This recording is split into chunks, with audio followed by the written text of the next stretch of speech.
Hello, good listeners and readers. Sikandar Bansal here. Welcome to my channel, Words with Sikandar, YouTube channel. And today, I'm going to discuss a very important article, strategic article titled Makkah Accord Raises the Stakes for India.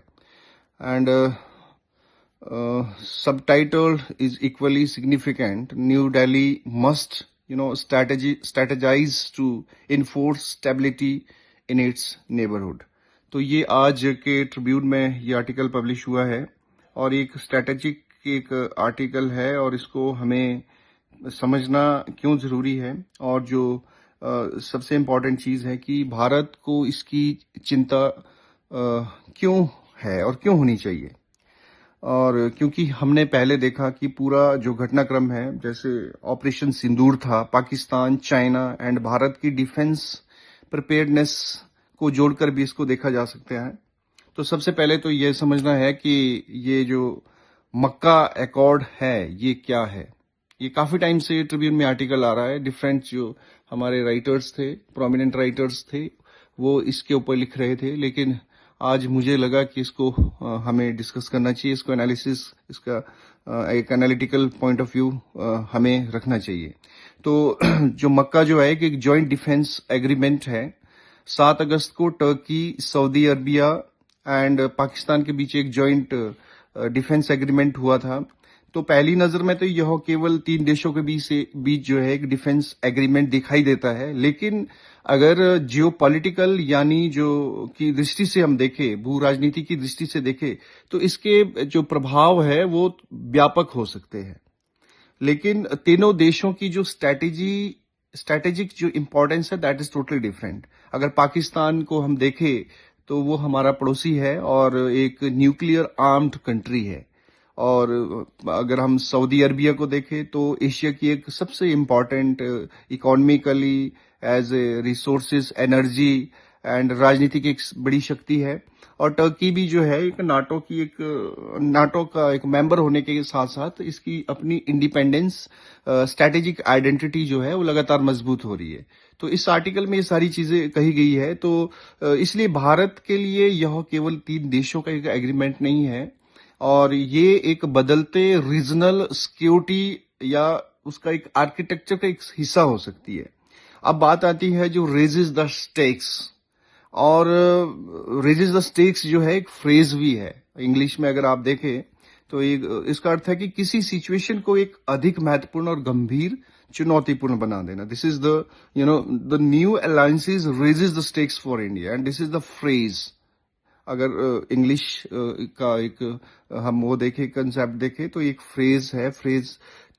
अब बात आती है कि आगे जो ये agreement बना है या नया गठबंधन बना है तो भारत के लिए चुनौती, चैलेंजेस और जो पॉलिटिकल इंपॉर्टेंस को और बढ़ावा देती है। और सबसे पहले जो पाकिस्तान के साथ पहलगाम के बाद जो अटैक, जो एक ऑपरेशन सिंदूर हुआ था, तो ऑपरेशन सिंदूर के चश्मे से इसको क्यों देखना चाहिए? क्योंकि India should view the pact through the lens of operation Sindoor. ये एक महत्वपूर्ण, दोबारा से इसमें एक फ्रेज आ गई है कि थ्रू द लेंस ऑफ, मतलब किसी विशेष दृष्टिकोण के पर्सपेक्टिव से हमें इसको देखना होगा। तो ऑपरेशन थोड़ा सा सिंदूर का एक हिस्टोरिकल, इसका एक रेफरेंस हम डिस्कस करेंगे कि 1947 के बाद भारत और पाकिस्तान के बीच कई युद्ध हुए, मिलिट्री कन्फ्लिक्ट्स हुए, वेदर इज 1947 जब पार्टीशन के दौरान, एंड 47 एंड 48, 1965, 1971 एंड 1999 का जो कारगिल कन्फ्लिक्ट था। भारत पाकिस्तान के बीच एक लंबे स्ट्रेटेजिक रिवाइलरी का जो है वो एक एग्जाम्पल है। तो 1998 में भारत और पाकिस्तान की न्यूक्लियर टेस्ट से जो है स्थिति बदल गई कि बोथ कंट्री जो है एक न्यूक्लियर पावर बन चुके थे। और न्यूक्लियर पावर होने के साथ साथ कि जो वेपन्स न्यूक्लियर, यहाँ पे एक समस्या उत्पन्न हो जाती है कि जो न्यूक्लियर वेपन्स है ने बड़े युद्ध को रोकने की संभावना तो बढ़ाई, लेकिन छोटे और सीमित जो कन्फ्लिक्ट्स थे या कोई टेररिस्ट अटैक है, कुछ इस तरह की चीजें हैं, वो कभी वो धीरे धीरे समाप्त नहीं हुए, पूरी तरह से समाप्त नहीं हुए।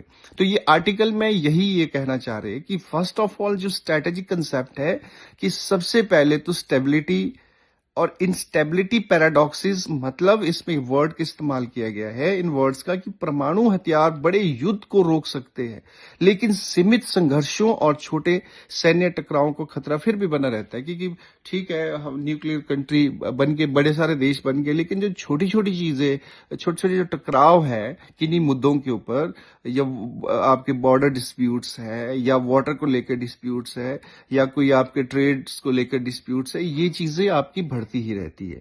अब भारत की जो बदलती मिलिट्री रिस्पांस है कि 2016 की सर्जिकल स्ट्राइक है, 2019 को जो बालाकोट एयर स्ट्राइक्स का संदर्भ भी इसमें इस आर्टिकल में दिया गया है कि हम जो है किस तरीके से कि भारत यह संदेश देने की कोशिश करता है कि जो cross border terrorism will be consequences, कि भाई सीमा पार जो आतंकवाद है उसकी कीमत चुकानी पड़ेगी। इसे ही स्ट्रैटेजिक लैंग्वेज में कहा जाता है डिटरेंसेस बाय पनिशमेंट, कि यदि आप हमला करोगे तो उसकी कीमत जो है चुकानी पड़ेगी। That is different. ये एक्चुअल में जो मक्का अकॉर्ड है ये एक अलग स्ट्रैटेजी है, लेकिन मैं इंडिया के कॉन्टेक्स्ट में इसको थोड़ा सा रिलेट कर रहा हूं कि इंडिया पाकिस्तान का जो स्ट्रैटेजी क्या है, या अब चाइना पाकिस्तान फैक्टर भी है धीरे से। अगर हम देखें कि भारत की जो traditional military superiority over Pakistan जो है वो दो फैक्टर से प्रभावित करती है। एक तो चाइना और पाकिस्तान का बढ़ता स्ट्रैटेजिक कोऑपरेशन कि आपस में इनका जो इकोनॉमिक जो है व्यापार बढ़ा है, और भारत के लिए समस्या केवल पाकिस्तान से नहीं है। अगर आप देखें तो पाकिस्तान को चाइना से military technology, defence equipments, drones, electronic warfare जैसी कैपेबिलिटीज में सहयोग मिलता है। तो इसीलिए भारत को आज केवल वेस्टर्न फ्रंट को देखकर अपनी डिफेंस स्ट्रेटेजी नहीं बनानी चाहिए। इस आर्टिकल में जो ये बातें कही गई है तो उसे नॉर्दर्न और वेस्टर्न दोनों डायरेक्शन में भी ध्यान रखना होगा कि टू फ्रंट्स फ्रंट थ्रेड जो है उन दिशाओं की तरफ भी इसमें देखना होगा।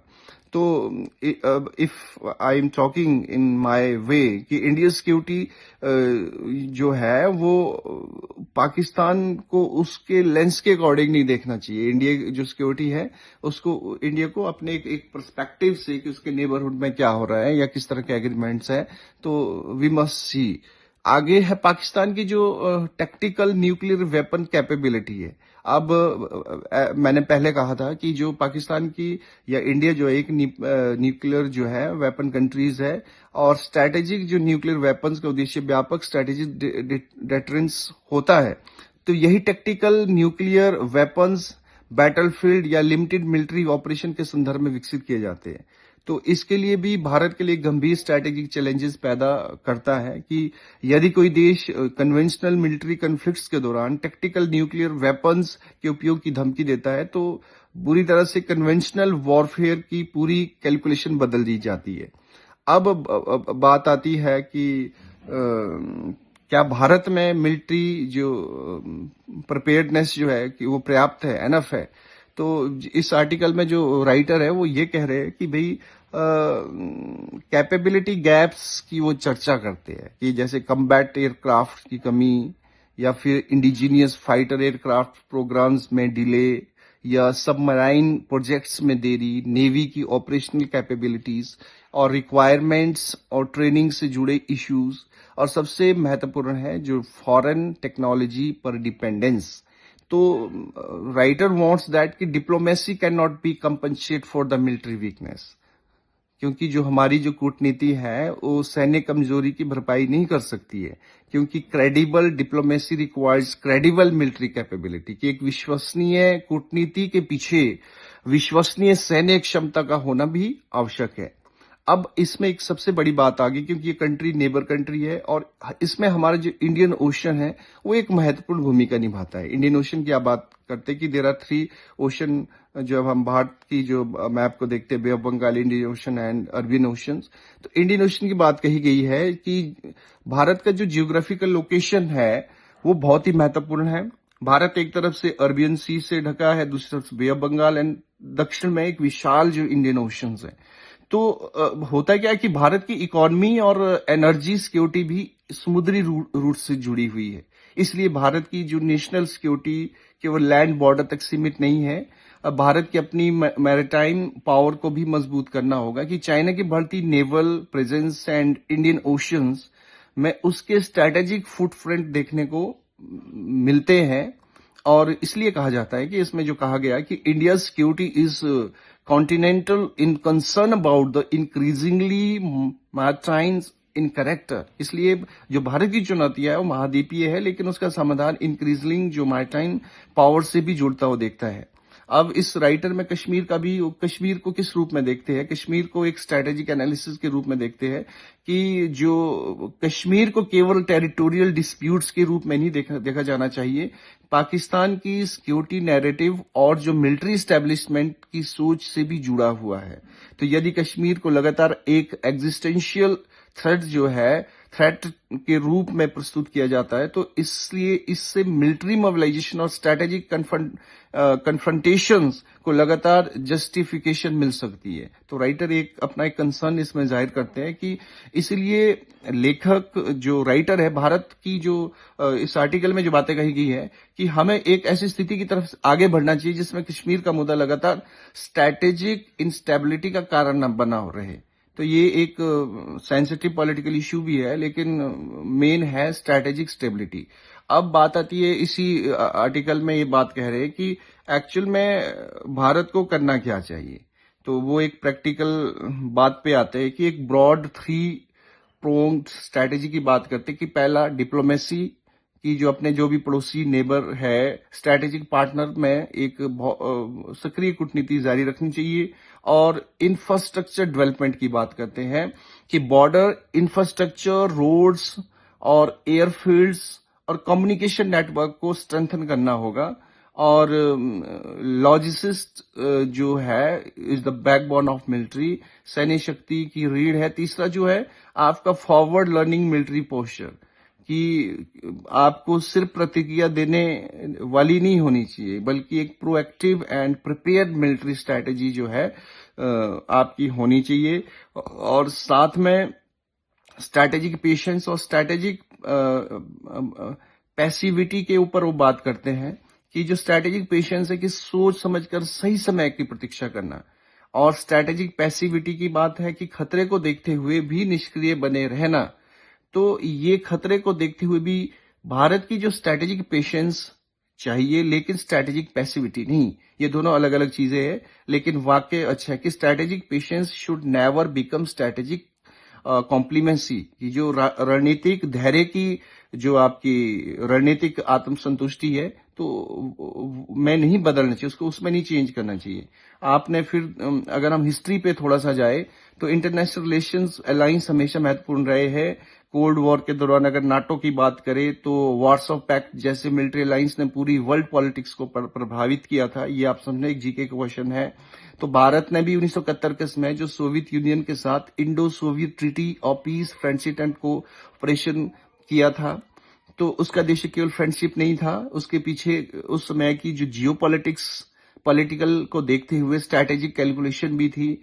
आज फिर दुनिया स्ट्रैटेजिक कंपटीशन के दौर में प्रवेश कर चुकी है, लेकिन आज की जो दुनिया है कोल्ड वॉर की तरह केवल मतलब 2 पोलर तक ही सीमित नहीं है, मतलब डिवाइड नहीं है। तो आज जैसे चाइना है, whether I am just talking about the China, Russia, USA, India, Turkey, Saudi Arabia, अन्य रीजनल जो पावर जो है अपने अपने स्ट्रैटेजिक इंटरेस्ट के अनुसार जो है पार्टनरशिप बना रहे हैं।